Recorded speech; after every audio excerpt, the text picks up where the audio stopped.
Okay, so mystique.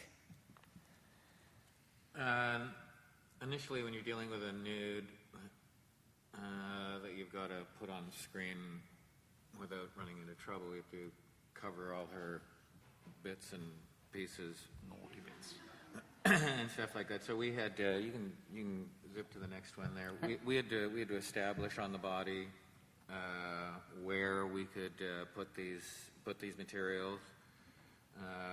Where the body would not either distort them or fold them or something, and expose the idea that she actually had something on her body.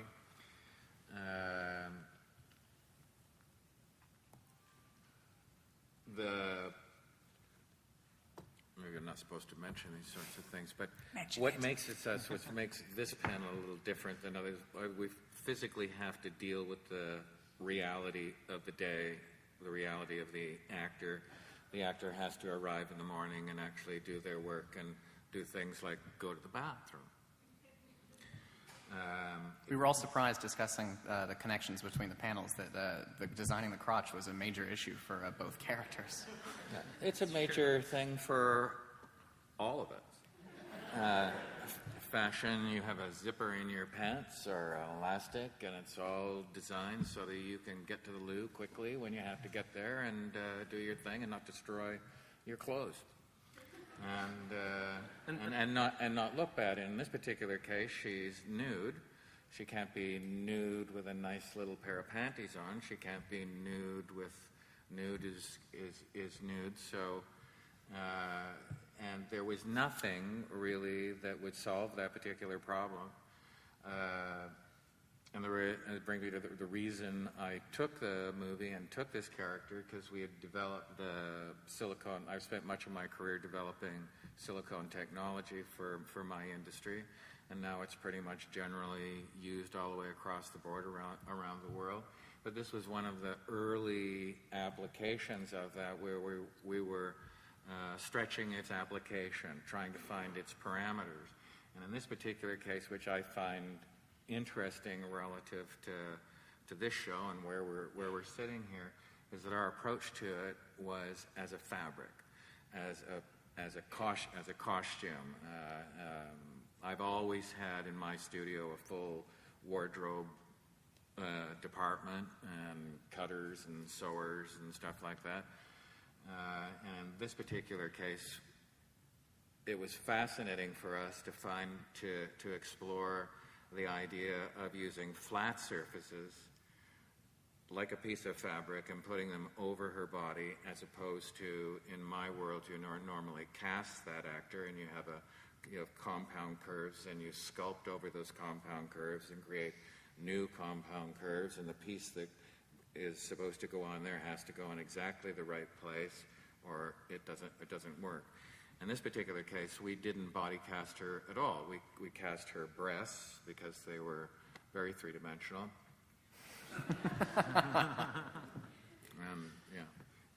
And we cast her forehead because we didn't really think that a flat surface would move over those compound curves.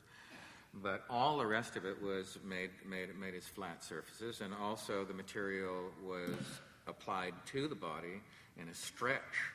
So in other words, we would stretch it over her thigh and stretch it up over her hip, and and also it stuck all by itself, a property of the development of the technology. We'd eliminated any glue or anything like that. So the comfort level is no different. Is actually extreme. You are become unaware that you are actually wearing anything, because it feels and acts in regards all the way to temperature. It takes on your body temperature and all these sorts of things. Of course, so you have to be comfortable with being naked. And this was that was a big deal, because I asked her numerous times. Well, I only asked her the once, actually, because she answered me the first time. I said, she says, I'm a bathing suit model. I've got more on now than I've ever had on in front of camera. And then my goal was to try and keep everything as safe as humanly possible and as simple as humanly possible, because to cover a body with that many elements takes a very, very long time. You have to get it in the right place, and it all has to look beautiful at the end of the day. And then once you've got all those things on there, you have to paint her, from the soles of her feet to the inside of her ears, etc., etc. And she has to be able to move and do all these magical, mystical things that she actually does, believably, for you, the audience, and especially yourself. She needs to be confident that she can actually do all of those things. Anyway, move on there. That's just beautiful.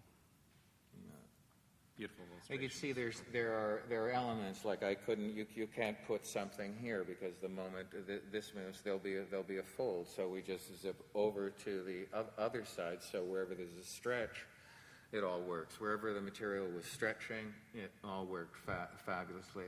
The one place we did experiment on compression was on the thigh, going up into the hip, which I mentioned before, where the material would actually, the prosthetic itself would actually compress as the skin compressed. Normally a prosthetic does not do that by any stretch of the imagination. It just starts folding up, and somebody in the audience goes, "Oh, look, there's the prosthetic." In my world, I consider my job as more of an illusionist than anything else. How you achieve the illusion is nearly irrelevant to the audience. The only thing that's important is how it appears at the end of the day. So how many prototype makeups did you have to go through before you arrived at the final? We did one prototype, and we'll show a picture of that anon. Right, and we'll get into that later. This is the developmental aspects of these characters. Now, this was the first drawing that was sent to me for that particular character, Nightcrawler. James Oxford, I think. Yeah, Jim Oxford, great artist. And I've been doing this for some 30 years, and that is the first drawing that was ever sent to me that actually worked. Normally, I either send them back or hire my own illustrators, and we start work relative to the practical realities of what materials we have to use, who the actor is, and what the job that actor has to do through the movie. But in this particular case, we didn't venture. I think the only thing we ventured off, we changed the tail a tiny little bit, and we gave him a little more grotty fingernails. That was about the only change. And he was supposed to be a character who Brian Singer, our director, also wanted nude. Yeah, go to the next one. And at this point in your Yeah, go to the next one. okay, button. There you go. Yeah.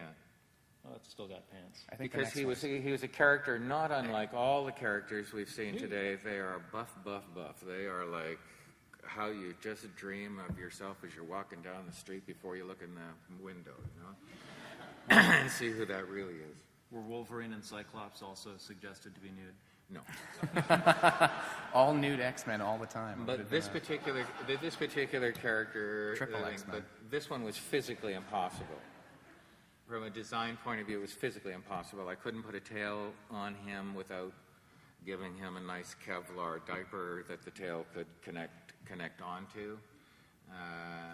And the hands, because this is such a moving thing, you have to pick things up and stuff like that. This has to be a very sturdy illusion, these hands. So the only way they really could be made was a glove, which meant that there needed to be a sleeve to hide all the stuff that didn't work up his sleeve. And the same thing as his feet. His feet were just boots that he slipped on before we rolled, and he took them off.